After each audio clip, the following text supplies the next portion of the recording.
Hello. Thank you very much for coming. It's great to see so many of you watching. There really are quite a few of you, which is fantastic.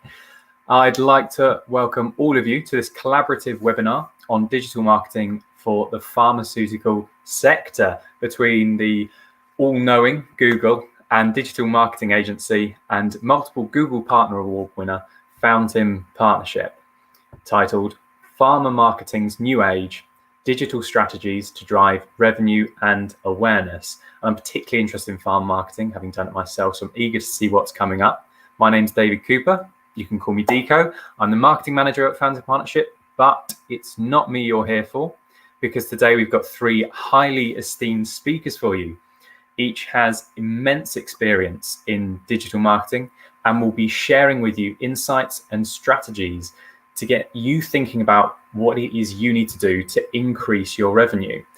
As part of this, of course, will be data directly from Google's immeasurable database, which I'm really excited for. First up will be Rachel, Head of Partnerships at Fountain Partnership, an experienced strategist with a proven track record in both B2B and B2C digital marketing. Then next, we've got Aina, Agency Development Manager at Google, who has been working with Fountain Partnership and supporting our clients for some time now. And last but not least, Liam, International Growth Specialist, also at Google, who is working with Fountain Partnership and I believe only about 19 other agencies in the UK on Google's International Growth Programme. So they'll each be sharing their strategic insights and presentations with you. Then at the end, I'll be dishing out questions you guys watching at home, or maybe even in the office now, submit to them. We'll try and get through as many as possible, so make sure you submit them throughout the presentation. I believe there is a chat function, I believe on that side of the screen. So please submit there and they'll come directly to me. So without further ado, let's not spend any more time on intros. We're here for strategic advice after all. So Rachel, I will pass over to you. Thank you, David. So good morning, everyone. So as David mentioned, I'm Head of Partnerships at Fountain. So on the webinar today, there is a mix of listeners. I saw seasoned marketeers on the list, but also those pharma brands who are starting to transition to the digital space. I know particularly for you guys, pushing digital adoption is tough. Compliance teams and even pharma marketers themselves have concerns that digital marketing in this space isn't possible. I've heard it multiple times. But the good news is, and why you're here today, it is. And now is a very good time to optimize your digital activity. You all know better than anyone that you now need to be far less reliant on the traditional model of face-to-face rep activity and selling during the current circumstances and beyond. We see the move to digital in your industry as being a permanent requirement rather than just a temporary necessity. You want healthcare professionals, patients, and customers to be consistently aware of you and for them to be able to access the information they need as quickly and easily as possible. And what better way than doing this by being present where everyone's spending a lot of time right now, online. So let's kick off and start with going back to basics. The biggest mistake in marketing is focusing on activities, not outcomes. And the most successful marketing campaigns begin with the end in mind. Now, too often we hear about marketing teams setting shiny new campaigns live without any forecasting about what the results are likely to be. Digital marketing should be a forecasting spreadsheet exercise, taking you away from the traditional Mad Men model to Math Men. Not only does forecasting reduce risk, it also identifies investment levels and upside opportunities. Before setting any campaigns live or whilst reviewing your current campaigns, you need to keep in mind your three most important numbers.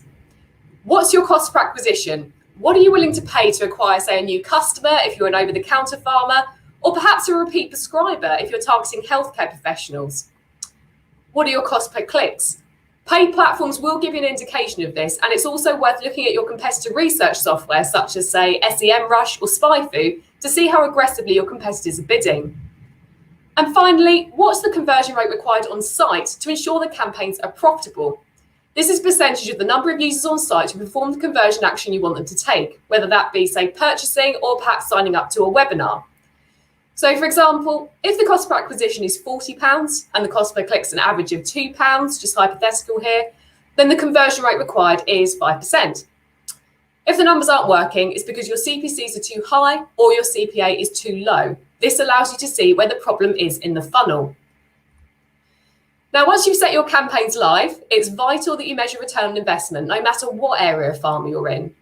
According to HubSpot's 2020 statistics, only 75% of marketeers are reporting on how their campaigns are directly influencing revenue. Don't be that 25% that wastes their money. This is why at Fountain, we take a full funnel approach to marketing. We track and optimize each stage of the sales and marketing funnel, from initial website interaction through to becoming a brand advocate. The key is in finding out which keywords and ads have led to your highest lifetime value customers and advocates. And doing this allows you to prioritize those revenue drivers with budget and optimization time. Now, in order to do this, you need to ensure that at the outset of any engagement, all goal tracking and attribution is set up correctly so that your marketing data is being recorded reliably and accurately. I know you seasoned marketers, especially in the over-the-counter space, often already have this covered, but you'd be surprised at just how many pharma brands haven't set this up yet. One way to do this is via UTM tracking. A UTM code is a snippet of simple code that you can add to the end of a URL to track performance and campaigns and content. A disadvantage of doing it this way is consistent manual naming, as I'm sure a lot of you know. But if you do this correctly, then you're really going to start to understand which audiences and targeting are generating the highest return on investment. It's really important to track all touch points to fully understand the user journey, not just direct sales. This could be anything from data from retailers who sell your product, data from calls with your sales teams, downloading a white paper, or even say watching a video on the website. Always make sure that you tie these conversion points and data back to your bottom line, bearing in mind the long buying cycle, which is typical for your industry.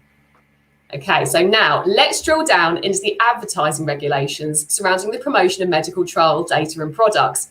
What strategies should you be implementing and what do you need to avoid? Now, firstly, there is a fantastic opportunity to use a multitude of digital marketing platforms in this space, including LinkedIn, Twitter, Google, YouTube, and Microsoft Ads. Depending on what area of pharma you're in, you can target healthcare professionals and consumers with paid advertising campaigns on these platforms. The aim is to lead these audiences down the funnel to the conversion action that you want them to take, whether that be an online purchase or to raise awareness with healthcare professionals via various micro conversions, with the ultimate aim of them becoming a repeat prescriber. You can create lists, groups, and audiences of HCPs and customers who are keen to learn more about the latest developments in medicine. Now, obviously, we are huge advocates of Google and one of their premier partners, as David mentioned earlier, hence why we're doing a webinar with them today. However, we are channel neutral as an agency, so we want to make sure we cover all platforms with you today. So with this in mind, let's start with LinkedIn. There are a number of ways in which healthcare professionals can be advertised to directly on this platform. However, care must be taken with the language used in adverts, content, and landing pages. You guys are really familiar with this already in your industries. You need to be explicitly clear that this is for HCPs only and not for the public. The regulations for LinkedIn are that ads relating to prescription and over-the-counter drugs are prohibited. The key to success here is keeping your ads and landing pages informational and ensuring that only relevant parties are targeted. So let me give you a few campaign ideas of what we've seen work really well. You can create a group on LinkedIn to encourage HCPs to join and share information and run paid media campaigns encouraging them to join that group. You can also share clinical trial data within these groups. You could also promote webinars, which provide useful information for your audience. I know a lot of you do this already. You can target HCPs and LinkedIn group members and send them straight to a landing page, encouraging them to sign up. Again, take care with the wording on the ads and landing pages, make it informational and not too salesy. Once users have visited the landing page where they sign up for the webinar, they should be added to a remarketing list so they can be targeted for up to 540 days. For this strategy, they should be shown ads encouraging them to read clinical data and other useful information to keep your brand front of mind in a positive way. You can set up remarketing on LinkedIn, Google, Microsoft Ads, YouTube, and Twitter. It's a useful way to build trust with your target audience over time for all areas of pharma. Google Ads and YouTube are also great ways to generate brand awareness and revenue using highly targeted keywords, audiences, and placements. On Google Ads, there are 100 million to 500 million weekly impressions for people interested in the health and medical industry. That's a huge opportunity. The main guidelines for these platforms are that advertisers must be registered with the General Pharmaceutical Council and approved by Medicines and Healthcare Products Regulatory Agency. There should also be no promotion of prescription or specific drugs within ads or landing pages. And finally, where a marketing company such as Fountain might own and manage a domain on behalf of a pharma brand, written proof from the brand is needed to confirm collaboration with the marketing company. Now, the Google team will provide a wealth of exciting strategies and tactics when they speak to you shortly. I'm very excited. But in the meantime, here are a few campaign ideas that we found work really well. Target keywords likely to be used by healthcare professionals. So, for example, those which include medical terminology or publications. If you're an over-the-counter brand, informational keywords work really well. You can provide solutions and information on the ailment that your users are researching. Also, use informational display ads on relevant placements. So, for example, on relevant publications which support the Google Display Network. And finally, let's talk about Twitter. Campaigns on this platform can also be used to raise brand awareness and for encouraging HCPs to sign up for relevant webinars and content, much like LinkedIn. Twitter's ad policy does cover the promotion of clinical trial data, so care must be taken to avoid the use of keywords which make any health claims around, say, diagnosis, prevention, and cures. And as with other platforms, you need to make it really clear who you're targeting in all of your content. Campaign strategies that we've seen work really well are targeting keywords which are used by healthcare professionals, so for example, medical terminology and publications, targeting lists of HCPs to promote brand awareness and relevant content. So this could be, say, an actual uploaded list of contact details or targeting specific Twitter handles. And finally, use both of these strategies to get targeted users to sign up for those webinars or to download content. We've also had quite a few brands, especially in the OTC space, of course, ask us about the pros and cons of using Amazon. We've noticed that a lot of brands are doing Amazon badly, first off. The copy isn't compelling and it just reads like a patient information leaflet. Now, Amazon has typically high conversion rates and it gives you an opportunity to test copy that actually sells, so make sure that you're utilising this feature. You can also get instant traffic through sponsored product ads. But what I say is more important than ever right now is that they have a really reliable distribution network, which is vital in the world we're currently living in. I know a lot of companies, though, don't want to rely too heavily on Amazon. There's a concern as well that there'll be pressure to drive prices down. But I do strongly believe that this channel should be part of the marketing mix, especially at the moment. Now, if you're doing all of these campaigns and some of them are sending traffic to your website, then it's really important that your landing pages and website convert well. Conversion rate optimization and UX are often grossly underfunded, especially in this industry, and this should be a focal point for all pharma brands. Our methodology for this is reviewing user behavior on the website in Google Analytics and other tracking platforms, as well as putting user recording software on the site. Hotjar is easily the best tool for this out of the range available. We use the recording data to see where the users are going, what they're having trouble with, if they're missing key bits of information, and most importantly, why they're not converting or interacting with your brand. From this, we identify quick wins to improve conversion. This could be anything from, say, changing headline copy, form fields, or button colors. We then create longer-term hypotheses, which we recommend testing before implementing, such as changing a form extensively or a large amount of copy. And finally, we A/B split test these hypotheses using software such as Visual Website Optimizer or Google Optimize to increase conversion on an ongoing basis. Here are a few conversion tips for you. It's really important to remember that everyone, especially healthcare professionals, who are less likely to interact with online advertising than consumers, are being bombarded with ads. So it's vital that all ads and landing pages offer value and are easily digestible. We find that interactive audio and visual also works particularly well on landing pages as opposed to reams of copy. You want to serve and not sell at the moment more than ever. Be personal and focus on your customers' needs. You don't have face-to-face interaction as much anymore, so you need to get your customer-focused message across online. So, in summary, always establish the 3 most important numbers and forecast first to reduce risk. Take a full funnel approach to marketing and track where your most profitable customers are coming from. This is particularly important for those of you with longer buying cycles. Implement smart strategies on LinkedIn, Twitter, Google, YouTube, and Microsoft Ads, but make sure you adhere to the platform's ad regulations to ensure campaign success. Use remarketing on all channels to share useful content and keep front of mind in a positive way. Remember to make the most of those 540 days and change those ads up as regularly as possible. Don't solely rely on Amazon, but incorporate it into the marketing mix. And finally, turn more visitors into customers and advocates by analysing user behaviour and implementing ongoing split testing. Now, I hope that all listeners got something of value out of the points that I've shared today. I'll be happy to answer any questions at the end, and you can contact me later via the details in this slide. Thank you very much. Wonderful. Thank you very much, Rachel. That was amazing. I think this is going to be a bit of a shameless plug here because I'm also from Fountain Partnership, but this strategy does come from a team that have worked already in the pharma sphere, so have experience in this field, and it is a proven strategy. So thank you very much, Rachel. That's really good. And up next, we've now got the Googlers, the first of which will be Aina, and I'll pass the stage over to you now. Amazing. Can everyone see? All looking good? Yeah. Perfect. Okay. So hi everyone, my name is Aina, and as David said, I'm an agency development manager at Google. I have the pleasure of working with the Fountain team. I've had it for several months now, and it's been a great experience.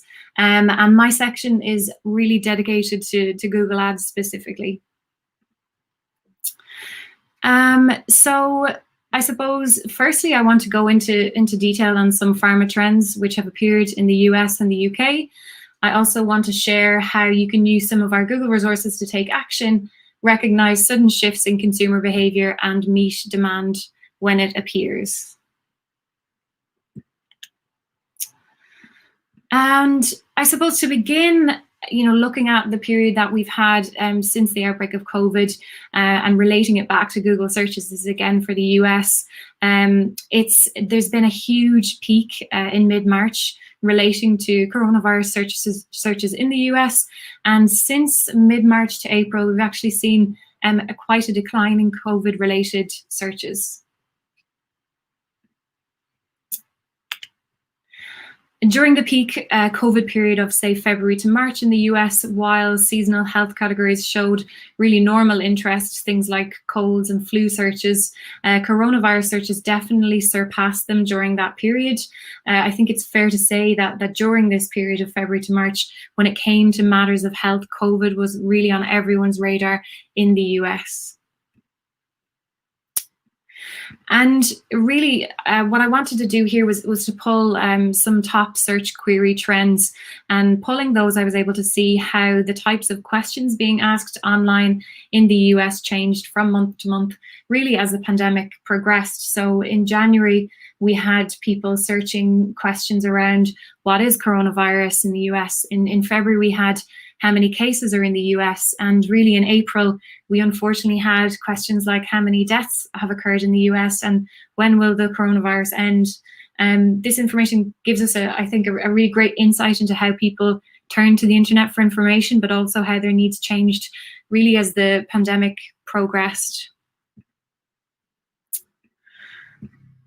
In the US, not only have consumers been turning to Google for information on the pandemic, but they've also been looking for information on symptom and treatment categories and social distancing efforts related to COVID-19. So from the period of January to March 31st, searches for things like Chinese herbal meds were up 57% year on year. Searches for seasonal allergies were up 37% year on year, and immunology searches were up 66% year on year. And these queries actually combined to give a staggering 27% increase in overall health searches year on year in the US. And interestingly, during this time, telemedicine searches have also been on the rise. So telemedicine is a term that I had to Google myself because I wasn't entirely sure what it meant. But for context, for anyone who hasn't heard it before, this would mean the practice of caring for patients remotely or virtually while the provider and patient are not physically present with each other. And really interestingly, in the US alone, searches for telemedicine have increased 338% year on year. So that's a 4x increase in search volume, with particular hotspots around states like New York, Florida, Philadelphia, and New Jersey. So very much on patients' minds. Contrast this with a study that was carried out by LBW in 2019, which showed that virtual care was seen as a much less trustworthy service among patients surveyed. So only 35% felt like they could trust a virtual care versus 84% for primary care in the US. And again, contrast this with 2020 and the results that I just showed you a second ago. We're actually seeing an estimated 28% of visits with healthcare professionals in the US carried out virtually. And that was the source there was a Crossix Solutions survey that was done on the impact of COVID on the pharma industry. And really, in the UK, we've witnessed similar peaks and troughs when it comes to pharmacy-related queries. So in this graph here, you're actually seeing year-on-year growth for pharmacy queries in the UK, so pharmacy searches online.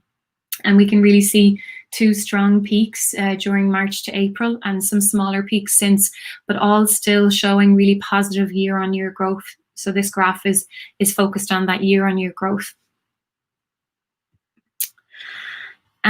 If we actually compare this to pharmacy queries in Germany and Italy and France, it's really fair to say that the UK has had one of the strongest year-on-year growth trends with sustained growth since then. You can see the likes of Germany having two large peaks, but a much smaller year-on-year growth trajectory.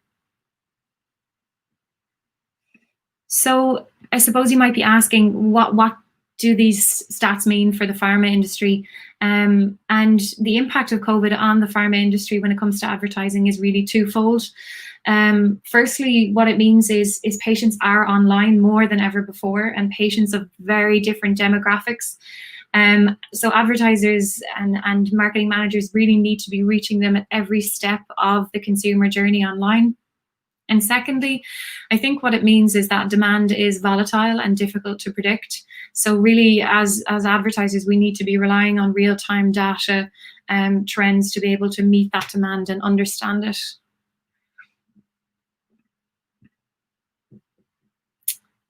More generally, I wanted to share some insights into how consumer behavior and expectations have changed over the past few months globally. Oh, sorry. So trend number one has been a definite surge in e-commerce. We're seeing the emergence of new e-commerce consumer types. As I said there, the different demographics, especially elderly people, adopting a digital first approach to their searches at an unforeseen pace. And we're actually calling this the silver tech revolution. So I think as advertisers, we need to be asking ourselves, what has this surge in usage of the internet? What does it mean for our consumer types? Is there potentially greater online demand for our product than ever before?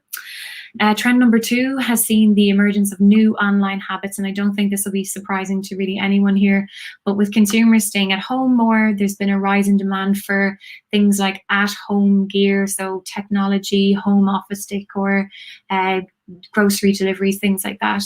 So as advertisers, again, we should be really asking ourselves, how does our product or service fit in with this new type of at-home demand? And then trend number three, more generally, has shown a shift towards new media consumption. And I don't think this will be surprising either. During the pandemic, consumers really have been discovering new media channels to learn from. And one of those in particular is YouTube, which has seen a really staggering 6.5x increase in news-related UK watch time. And that's been during the period of January to March. So again, we have to ask ourselves as advertisers, how can I make my brand as present as possible across all media channels to reach the right user at the right time? And speaking of YouTube, the last few months have seen a strong increase in telehealth related searches on YouTube. So again, I believe these stats are for the US, but during that period we saw a plus 996% average daily views since March 13th, and over 3,000 hours of video content watched per day since March, all relating to the telehealth vertical. We do need to be asking ourselves as pharmacy companies, are we factoring YouTube into our advertising strategies? Because that's certainly where our consumers are. To give some examples of what people are turning to YouTube for, there were over 110K searches into mental health and addiction supported since March in the US. We had plus 84K searches seeking resources on primary care, and plus 51,000 searches relating to top news on telehealth.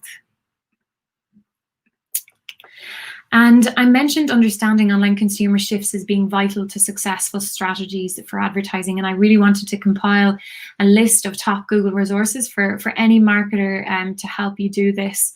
I start with the most popular one, which is Think with Google. That's our website. And it contains blogs and videos with loads of information on how to deal with the pandemic. And it's really all tailored to specific markets and verticals. So you can see UK specific or US or whatever market you're particularly interested in. I rely heavily on Google Trends, and it really is an extremely useful tool. So you can see top trending queries for different countries, and we just recently actually introduced a section for COVID trends where you can see rising queries actually relating to COVID. A while back when I checked in on this, one of the top queries for the UK was, who is Gemma Collins in isolation with, which was a surprising one, but there you go. You have access to similar insights on YouTube trends where you can see things like trending videos and rising queries across all different types of categories and verticals. Second to last, an important one is Google Ads OptiScore. This is an account optimization score that's visible as a percentage at the top of your Google Ads account. So really it takes into account how well a budget is being used, what keywords are missing, and a host of other things. And most importantly, it shows a list of account level and campaign level recommendations. So always good to be checking in on your OptiScore percentage in the Google Ads interface and the recommendations that are surfacing. And second to last, Google Alerts. It's really a great tool and kind of underutilized at times, but it allows you to set up curated alerts for the topic or competitor, most interestingly, I think, of your choice. And those alerts come into your inbox, and they can come in weekly or daily. And lastly, when it comes to resources, really it was in response to changing consumer behavior during the COVID-19 pandemic that we decided to launch a rising retail categories tool. And this is available on Think with Google on that blog that I mentioned. This tool helps you to understand fast rising retail specific categories in Google search, the locations where they're growing, the queries associated with them, and the data reflects, I think it updates daily as far as I know to reflect changes in search interest. So it really is a vital tool for anyone with any kind of e-com presence. Okay, moving on then, I want to go into a bit more detail on how you can retain and expand your consumer base to boost return on ad spend. And to begin, really, I think if we're looking to drive loyalty and retain consumers with that high lifetime value for longer, we do need to track and re-engage recent purchasers and website visitors, and really anyone who's shown interest in our product or service. And the main way to do this is through remarketing or RLSA lists. They let you customize your search ad campaigns for people who would have previously visited your site, and then you can tailor your bids and ads to these visitors when they're searching on Google and search partner sites. A caveat to RLSA lists is that is a type of personalized advertising, and I know restricted to some pharma products. So yeah, as Rachel said, it's a case-by-case basis. Another type of targeting we can do is using our customer match lists. So these let you use your online and offline data to reach and re-engage with your consumers across search, shopping, Gmail, YouTube, and display, all the different Google properties. And you can even sometimes might want to layer similar audiences targeting over those, which targets consumers who are similar to those on your customer match list. talking a bit more about expansion and kind of moving away from audience types, I did want to mention an update to our standard text ads. And those are, it's a new product called responsive search ads. So RSAs basically let you create an ad that adapts to show more text and more relevant messages to your customers. So you enter multiple headlines and descriptions when creating a responsive search ad, and then over time, Google Ads will automatically test different combinations and learn which combinations perform best for you. So it really is an extremely powerful product update. Again, on the subject of expansion, dynamic search ads are really the easiest way to find consumers who are searching on Google for precisely what you offer. And this ad type is ideal for advertisers with a well-organized website or a really large inventory of products. So dynamic search ads use your website content to target your ads and can help fill in the gaps of your keyword-based campaigns. Without DSAs, I always say, like, even a well-managed Google Ads account with many, many keywords can miss really relevant searches. So it really helps you to be there at the right time for the right consumer. Another key expansion strategy and an important method of diversifying is the ability to target and deliver to international customers. I know Liam is going to go into this in much more detail in a sec, but the main thing that I wanted to share here was really since the outbreak of COVID, we've not only seen a shift towards more online buying, but also buying from further afield. So advertisers should always be looking to understand market demand really for their products across every single geography and lots of markets. For those who are already exporting, you might find you're getting better ROAS or cheaper CPAs in certain countries, and these would be good markets to grow your footprint in. To add to this point, I've pulled some stats on average order value across different countries, and you might be surprised to learn that the average customer in Germany tends to order products of a value 3 times that of UK consumers. So I thought that was an interesting one. And finally, smart bidding. Most of us already are familiar and have had success with something like eCPC, a kind of semi-automated bid strategy, but fully automated smart bidding strategies like maximize conversions, target CPA, target ROAS, and max conversion value really have the largest impact on advertisers. So if you're looking to leverage Google's machine learning algorithms, if you're looking to leverage all that really good real-time data to convert more and better leads, smart bidding is the answer for you. And that is it.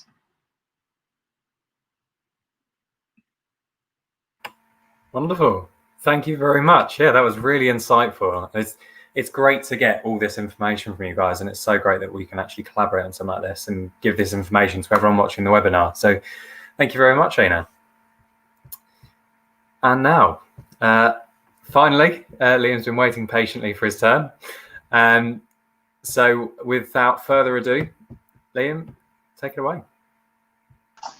Thank you very much, David. And as David mentioned earlier, my name is Liam Higgins, and I'm an international growth specialist here at Google, working alongside Fountain and a small enough number of other agencies across the UK, helping them to develop their international arm to their agency. I've been working at Google for the past 3 years, and just before that, I actually spent a year in Johnson & Johnson in marketing on their consumer healthcare team. So really feels like I'm completing the full circle now. My plan today is to just take you through a little bit of the export landscape from a UK perspective, take you through some of the most common or key challenges that marketers and businesses experience when they're looking to go international, and also looking at some of the ways that we can look to support businesses through this alongside Fountain and with ourselves as well.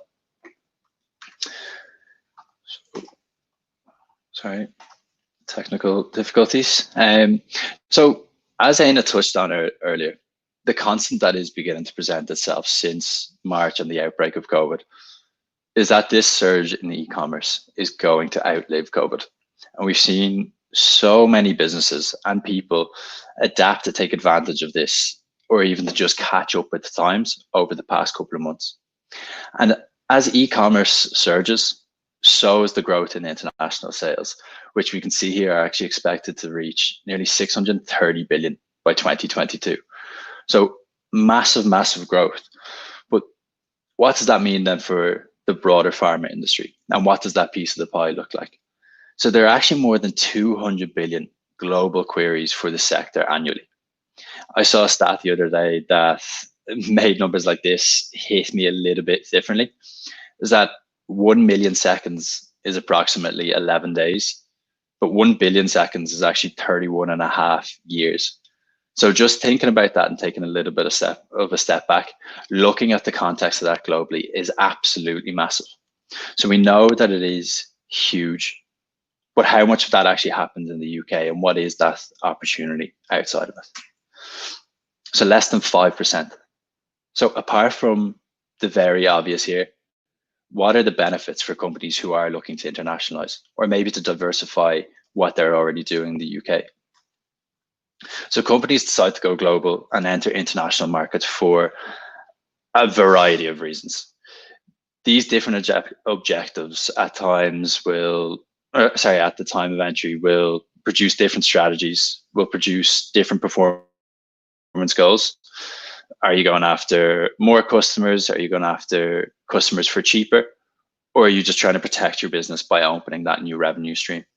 And if we look at some of the key advantages here, we see things like access to more customers, the obvious one, greater sales potential, and reduced cost of acquisition being very, very big.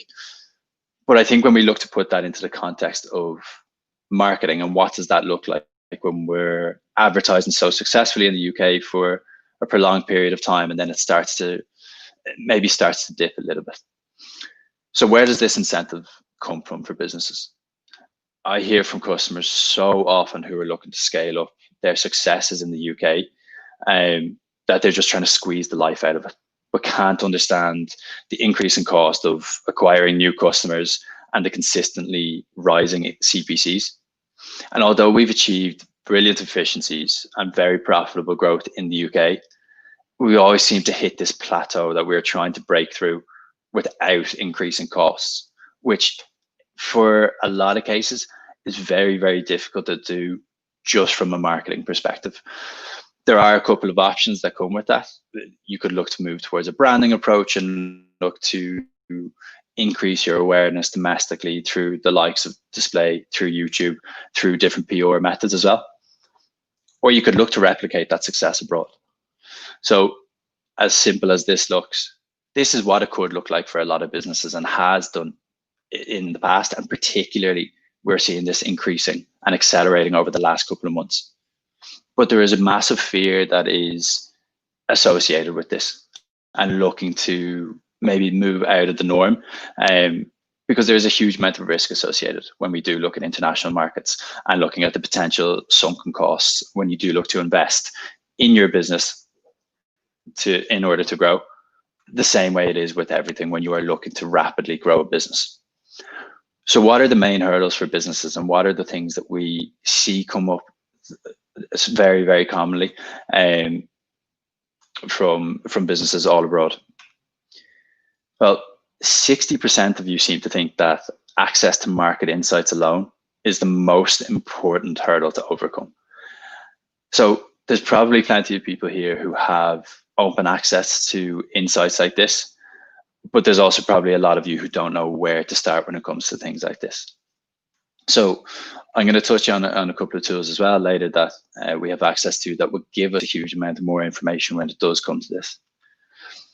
But from an operational perspective, 83% of exporting customers face at least one serious operational issue when they're looking to export.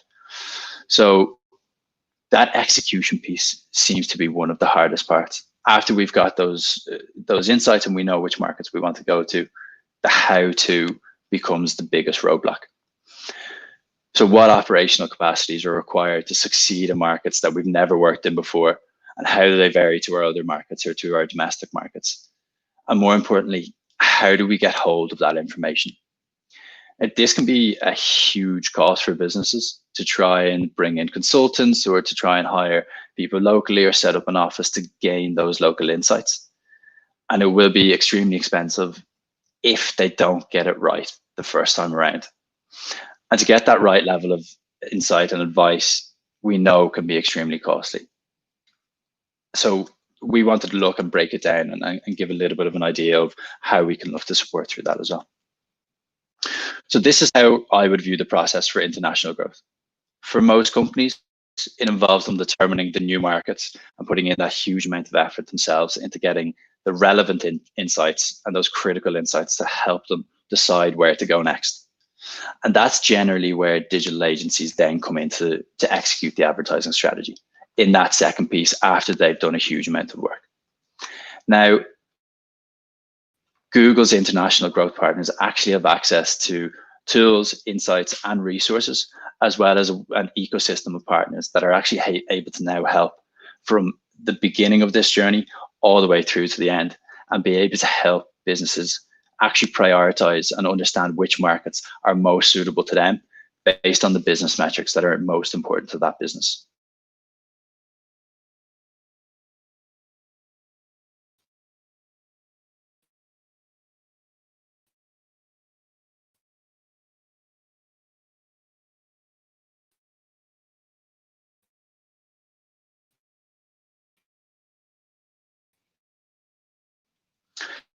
So what can they actually look to help you with?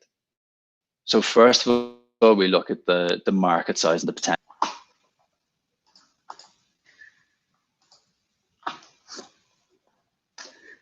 Hello, am I back? Liam, are you there? Yep, you're back. Yeah, I'm back. Okay, sorry about that. Wi-Fi obviously failed me there for a second. But to go on to this point, so what can they help you with? What can the likes of Fountain look to actually support businesses on? I think the first point is definitely one of the biggest hurdles that we see. Businesses come in and looking for forecasting and looking to hone in on the total market size and what is the potential on a market by market basis, and being able to tier their entry strategies based on different markets that they want to go after. Who the customers are and their needs, but more importantly, looking in and trying to find different consumer insights in terms of do customers in the US prefer next day delivery, or do they actually prefer free delivery and they're willing to wait a little bit longer? Or what are the logistical issues that actually come with entering into Germany versus France?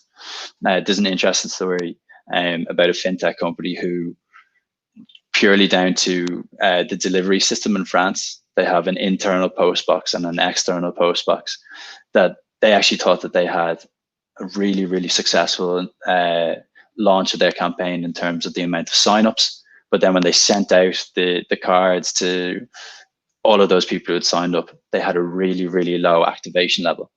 And that was because the logistics company that they used posted all of those cards into the external post box in France, which actually isn't used at all by a huge amount of French people. They just use the internal ones. So there's so many minor logistical issues. Also being able to look into what's the strengths of the competition and some other barriers to entry in terms of cost, in terms of GDP for particular products, and then what is that route to market as well.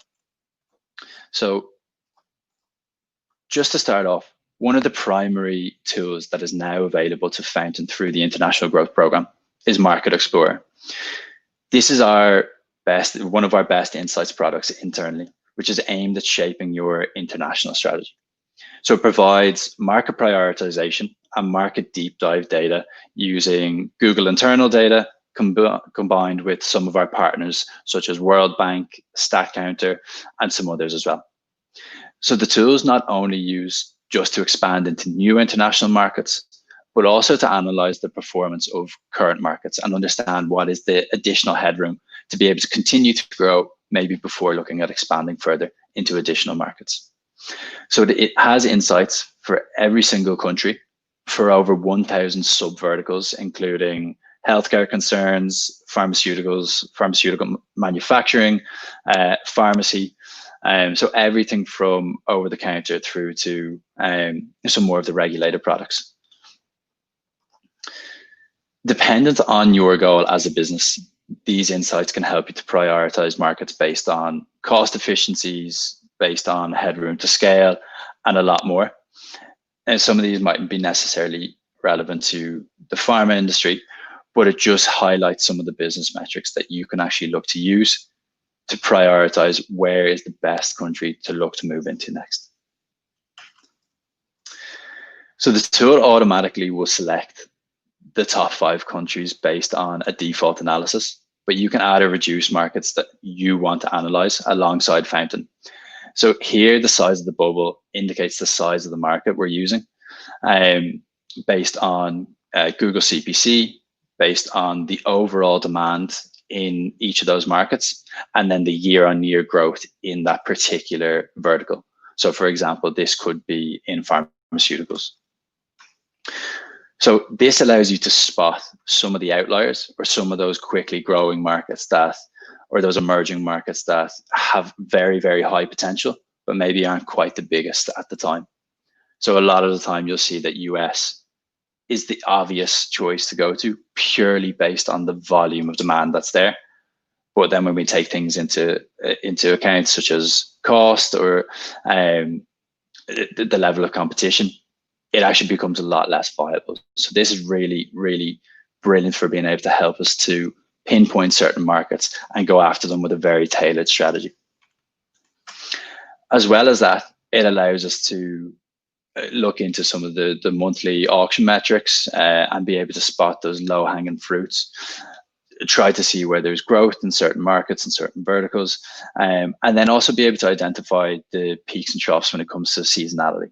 This is really, really effective for being able to determine what your marketing budget should be across the space of a year, but also be able to identify maybe those early pockets of growth, which some of your competitors aren't necessarily looking at, and be able to go after them a lot more effectively. Just skip that. So just to move back to some of the key operational hurdles that we touched on, that are touched on here. So the biggest challenge that we see across all advertisers when looking to go abroad is when it comes down to localization.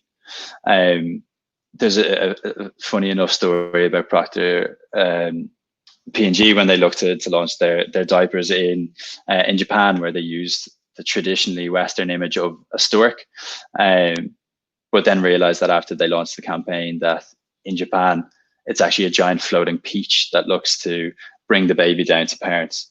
So it didn't register. They had to revert back and look to kind of re-strategize.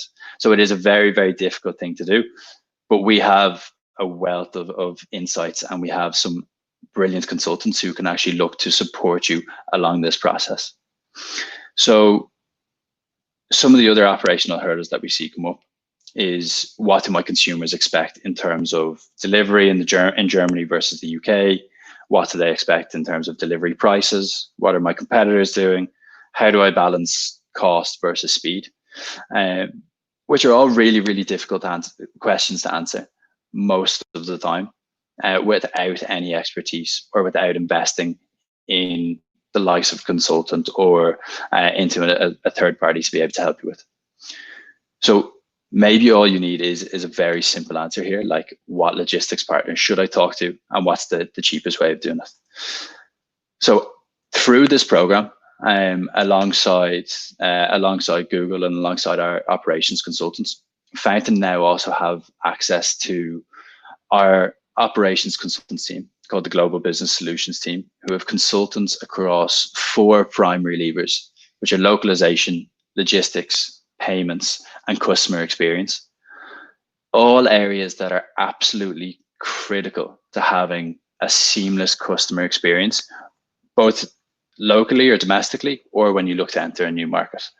So what they can look to do is provide top class advice on market specific insights, provide you with best in class industry examples, and then also look to refer you to some of our best partners in each of those specific markets. So they'll provide those strategic insights, the thought leadership and solutions to help your business to grow and thrive in a global economy.